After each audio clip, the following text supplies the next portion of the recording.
Yo, what is up, guys? Grim here, and today we're going to be covering day 1 and 2 of Delve with a quick recap. I'm going to go over where my character's at, what my plans are, and I'm going to give you quite a bit of information on Delve. So, without further ado, let's get into it. So, I started out this league with the intention of creating a farming character, which I would then transition into a sulfite farmer for my group.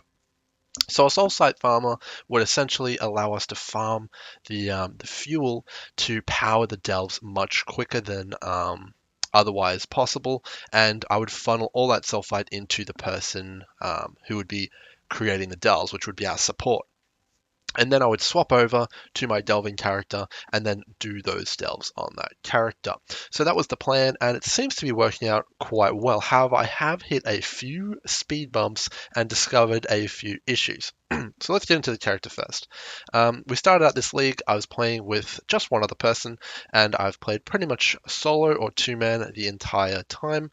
So no group stuff this time, just a two-man squad with a third thrown in sometimes for bossing. So that's been pretty good. So where are we at currently? So I said I was going to make a magic fighting character, and this is the only one I think is effective apart from KB. KB is still very good, but I decided to go with the tornado shot route just because of when I got into delves, I realized that mobs come at you from 360, and when I was playing alone, kinetic blast, I would honestly get attacked from behind a lot. So I felt like Tornado Shot was a better choice in the delves, and it has been going pretty well so far. So we'll go over the gear. We've got a Wind Ripper, which is not too bad. We got the 6-link Queen. We have a +2 Tornado Shot helmet, which is my most recent purchase. And obviously we have the Magic Find gear. And a pretty crappy quiver, but I'll replace that with Rigwalds today sometime, hopefully. Which would be good. And then we're obviously rocking a Bisco's Leash as well. So this character is currently a level 89, which is not too bad. Levels are pretty important for life-based characters, so I'll be looking to push that up a little bit. We've got our double inspired learnings, which we'll be hanging on to after we get the headhunter as well for extra speed, and our lionized fall there as well. So what did I discover about mapping and delving in general? So obviously the plan was to use this character to farm up the fuel, and I was planning on doing that in yellow maps, specifically using courthouse, stuff like city square, maybe a bit of arcade, and just short, very linear map layouts.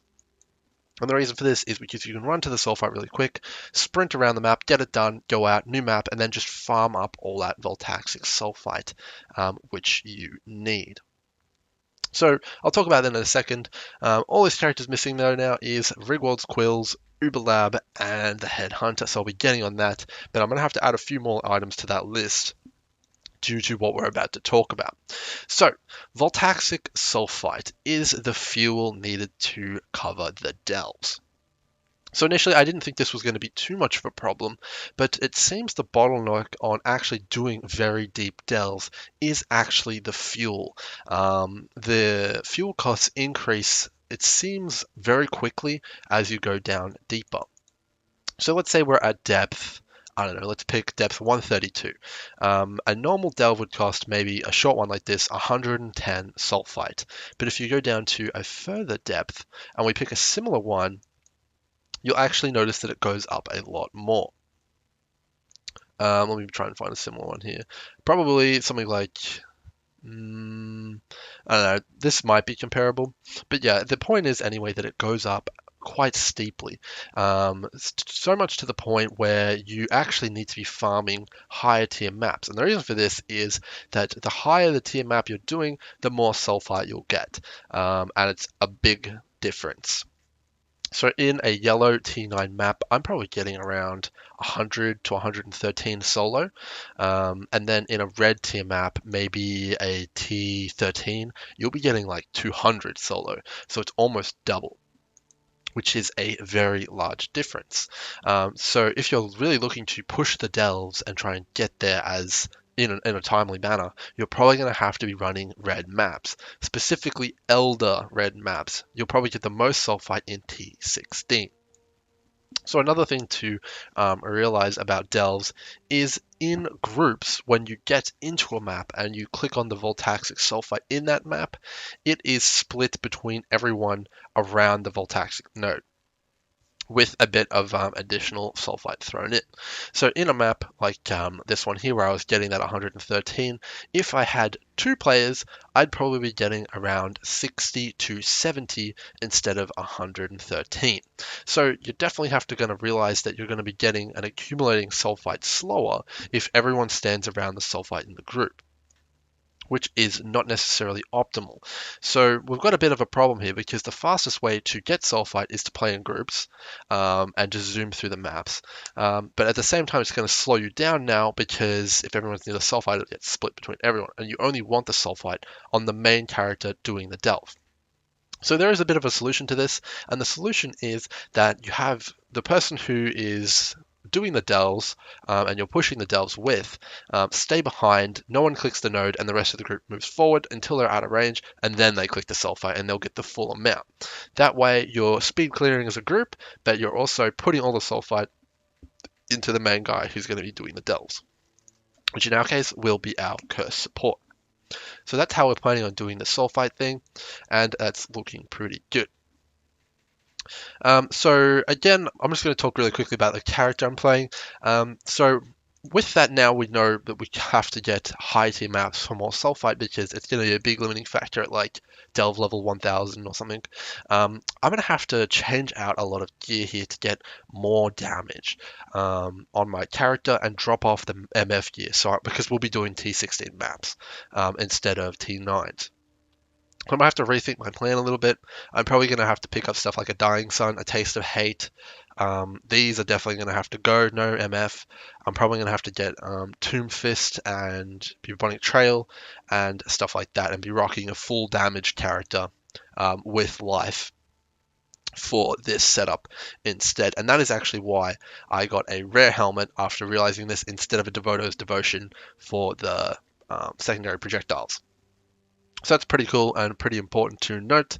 So this character will actually probably not be having MF, and I'll just swap the gear around when I want to make currency. So that's going to be that. Now I wanted to talk a little bit about actual delves. I'm not sure I can jump into a delve here because it'll probably be a bit difficult, but I'll just try and talk about it where I can. So quickly, what do delves look like in groups?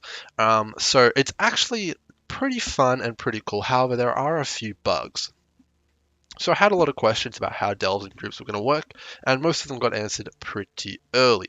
The main one, though, which is a little bit disappointing, is Azurite. So Azurite is the main resource for upgrading your equipment, and it definitely is very necessary for delving deep. And you'll notice here that I've got 703 Azurite, everything costs quite a lot. At the depth level I'm at right now, a tier 1 Azurite kind of event will give me about 700 Azurite if I collect it all. Now the caveat to this is, if you go down in a group, not everyone gets the Azurite. So it all blows up and spawns, but if you're in a group, anyone can pick it up, and only one person gets it if they pick it up. It's not shared or divided evenly among the group like the sulfite is. So I guess if you're grouping with someone you don't know, they can just run around and vacuum it all up, and you'll actually get nothing. So this is a bit of a problem, but it also opens up other opportunities. But yeah, so basically what we're having to do in our little two-man group here is going to be like, okay, you take this Azurite cluster because you need more darkness resistance, or I'll take it.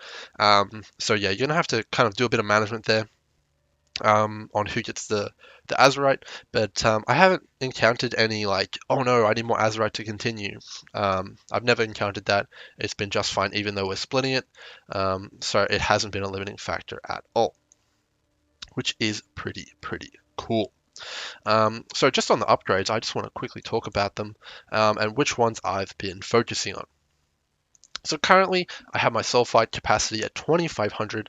The capacity is actually a pretty relevant upgrade once you get to a point where you're comfortable that you can do X amount of maps that you're happy with, and then go into the delves. X amount of maps, go into the delves. Because it doesn't give you any benefit apart from allowing you to do more maps in between delves. It doesn't increase the amount of sulfite you get, which I think would actually be a very positive change. I think this upgrade should increase the amount of sulfite that you get from nodes, because yeah, it doesn't really actually have any use, and it's very expensive to upgrade as well. So once you get to about 1,000 or 1,250, maybe 2,500 or even 5,000 if you're really pushing it, you don't actually have to ever touch this really again, which is pretty interesting. So the next two upgrades, on the other hand, are actually the main upgrades that you want to be looking at, and the rest of these are pretty irrelevant in my opinion. So darkness resistance. This is a bit of an interesting one, and again, in groups, it's going to play a big factor. So as you can see here, I got 75% darkness resistance at 148. So you can quickly, this will scale to whatever delve you're in. So if you're in a delve and you want to check what your darkness resist is, you can just open up the achievements or challenges panel.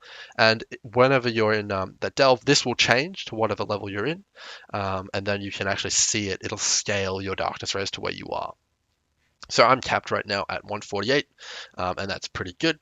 But if I go down to a deeper level, like all the way down here, I think I'll probably be around 40%. So it's pretty good to check. You want to check every time you're in a delve, especially if you don't know what it is for this level. It's really, really important. And then we've got the light radius. Both of these actually scale. They will actually like decay, kind of like going to cruel, merciless, and all that kind of stuff back in the old days. So as you go deeper, these are going to get less and less effective, and you'll have to continue to upgrade them, which is really, really important. The other thing I want to talk about is flares. So the dynamite, I think, is largely irrelevant. I don't think it's really worth even looking at this point. The walls that you blow up generally don't have too much behind them, and it's quite time-consuming and risky to go for them. So I haven't touched the dynamite at all. You can get everything that the dynamite has on the path itself. Like I've gotten like fossils, I've gotten resonators and all that stuff on the path. So I think you can completely ignore this mechanic until they fix it, because it's quite clunky to use currently. On the other hand, though, flares are fairly important. So what do I use flares for? The only thing I use flares for is EMP discharges and the rare case where I need to kind of get some light source. And there's a few events which require you to use flares. Mainly the one where you have to click animal carcasses. But what I've discovered is that if you have enough darkness resistance, you don't actually need flares at all. So, with the upgrades, initially if you're having trouble, you might want to grab a few flares and throw them down. If the radius is negative, you're going to have to actually upgrade that, because the flares will do nothing if the radius, which is the light radius, is negative. So make sure that's a little bit positive. But for the most part, you can actually ignore this mechanic as well. So the EMP discharges will turn off the lights, making you take darkness damage constantly. But this can be mitigated simply between having darkness resistance and a fairly okay DPS character. So when the EMP comes in, if you have enough darkness resistance, it will not kill you, which is the main thing. So you don't even need flares, and you can focus all your Azurite into light radius and darkness resistance. And light radius, for the most part, as long as it's positive, isn't a big deal. So basically what I'm saying here, guys, is you can ignore the dynamite. The flares are okay if you want to upgrade them a little bit. Make sure that radius is positive and you can throw them around and do some pretty cool stuff. And then honestly, once you get to a certain sulfite capacity, you don't need to touch it anymore. And then light radius, make sure it's a little bit positive and you're fine. And then just spam everything into darkness resistance so you're at 75% so those EMPs don't touch you. Apart from that, it seems pretty fine. I don't have any issues with the voltaic generator or anything like that, and it seems pretty good. So now I kind of want to talk about a few other things I've noticed about Delve. So, some of the missions in Delves are easier than others, and all of the monsters in them are generally normal monsters. There's no map bosses really to speak of. There's a few unique monsters, but they die in like 1 second. They have less health than a rare. I'm talking about the dragon and the dog in the Azurite encounters. So, some of these are going to be much easier than others, and curses are going to have 100% effect on all the monsters. So this is very, very important for deep delving. If you guys want to go deep, it seems like curses are going to be pretty much mandatory. So if you want to have a friend that comes along on a curse support, that's going to do you a whole lot of good. In addition to that, as I said, some are more difficult. And what I'm talking about here is the encounters. For example, I'll give you an example. The T3 Azurite Fisher always has a boss in it, and that boss has sometimes phases, and it will be a unique monster. Versus something like one of these, which is just going to be a normal event. So, in theory, if you're trying to delve deepest, you actually want to avoid the tier 3 Azurite nodes because they will be much more difficult. In general, I've noticed that the Azurite events are the most rippy. However, you can actually use Frost Wall to kind of build a fortress, which I will probably be using quite a lot in higher delves. Yeah, so it's going to be a bit about learning the events. I'm probably going to make a spreadsheet about all of them. There doesn't seem to be too many different ones. They seem to be specific to different biomes. So you'll probably be able to make a pretty big list of which ones are going to be hardest, which ones you're going to probably want to avoid. Obviously, there's things like Beyond here, but you'd probably always skip past them on higher delve levels. So I wanted to quickly talk about which events I believe are most worth it. So currently, obviously the currency room, which is this icon here, is very worth it. In addition to that, you might want to try doing the chaos recipe out because you have such an easy access to a large amount of jewelry in the jewelry rooms. I did probably about 200 or 300 chaos worth of chaos recipe on day one, and it really got me kickstarted in the league. In addition to that, I don't have any on my delve chart here, but there are map rooms as well as currency rooms, and they do drop a lot of maps. And then lastly, the other thing I want to talk about is cities. So apart from the currency room, apart from the map rooms, and a few event rooms like Harbinger, Beyond, Breach, you want to be looking out for cities. And these are these things here. So cities are going to have like chests in them, and the chests are kind of events. So when you rock up to a city waypoint like this, Abyssal Chamber, it's going to be a different kind of event. It's going to be a bunch of stairs which will take you into another little zone. And in that zone, for the Abyssal City at least, there's going to be a ton of Abyss mobs. In addition to that, there will be 10 to 15 chests down there. However, there will also be a lot of dark kind of passageways that you have to navigate through to get those chests. So I would recommend upgrading your flare radius just a bit and making sure you have positive darkness resistance. So you want to be doing that, and then jump in those. Obviously, we've got 3 here, which was really fun. And those are going to drop maps, currency, divination cards, essences, all kinds of things. So jump in those. If you see these, head towards them, and it's going to be a good time. And the last thing I want to talk about here is that the further you go down, the more loot you get. So it might get to the point where doing delves might be better than magic find. And the reason for this is because we can see down here that the mods, there's actually mods on the delves. So these start around 100. Consistently, you'll start getting mods on your delves, which is pretty good. But as you can see here, we actually have like 20% quantity on here, 10% pack size, and 11% increased rarity. And as deep as you can probably go, you're probably going to have a ton more pack size and quantity than this. So I think that you will actually get to the point where a delve will have as much pack size, quantity, and rarity as a Wild Rare chiseled map, which is pretty interesting. So this actually might be very viable for making currency via Magic Find. Well, not even Magic Find. You wouldn't even use the Magic Find. You would just jump in there on your geared character, rip through some delves, and make a lot of money because of all the quantity and the sheer amount of mobs in the delves.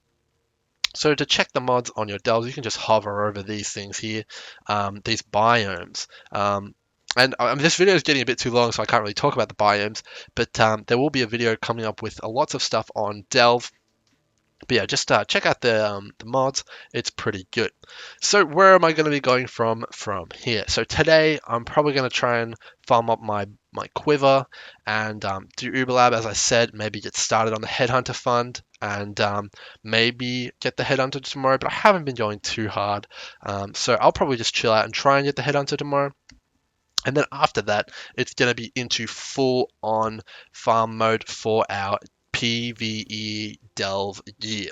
So we're going to be picking up a lot of different expensive pieces and really gearing up our end game characters and see if we can really push the limits. Because right now people are pretty high depth. I think we can push it way deeper by a long shot, but we just need to figure out how we're going to farm that sulfite and set up our atlas accordingly.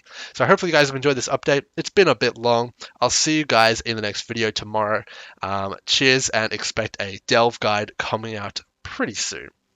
See you later, guys.